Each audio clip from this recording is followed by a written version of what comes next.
এখন আপনাদেরকে আমি আরেকটা বিষয় দেখাবো, এটা হচ্ছে যারা বড় বড় ওয়েল আছে, যারা ধরেন মিলিয়ন ডলারের উপরে ইনভেস্টমেন্ট করে, তাদের লেভারেজ কেমন থাকে এবং তাদের লিকুইডেশন কোথায় থাকে। ধরেন এই যে একটু আগে বিটিসিতে লোকটা ইনভেস্টমেন্ট করছে $10 মিলিয়ন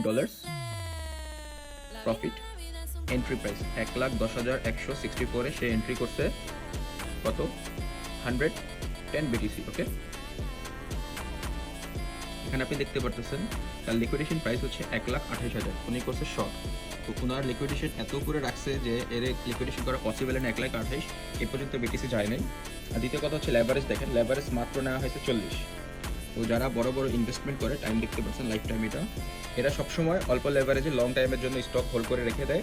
যখন প্রফিট হয় তখন হিউজ প্রফিট হয়। আজকে মার্কেট আছে 1,10,000-এ, 80% সম্ভাবনা আছে আগামী 2 সপ্তাহের মধ্যে মার্কেট 1,00,000-এ চলে যাবে। ঠিক আছে, 80% সম্ভাবনা আছে। তো যখন যাবে তখন আপনি চিন্তা করে দেখেন এই লোকের প্রফিটটা কি হবে। টাইম ডিউরেশন লম্বা হইলেও প্রফিট মার্জিনটা ইমাজিন করতে পারেন।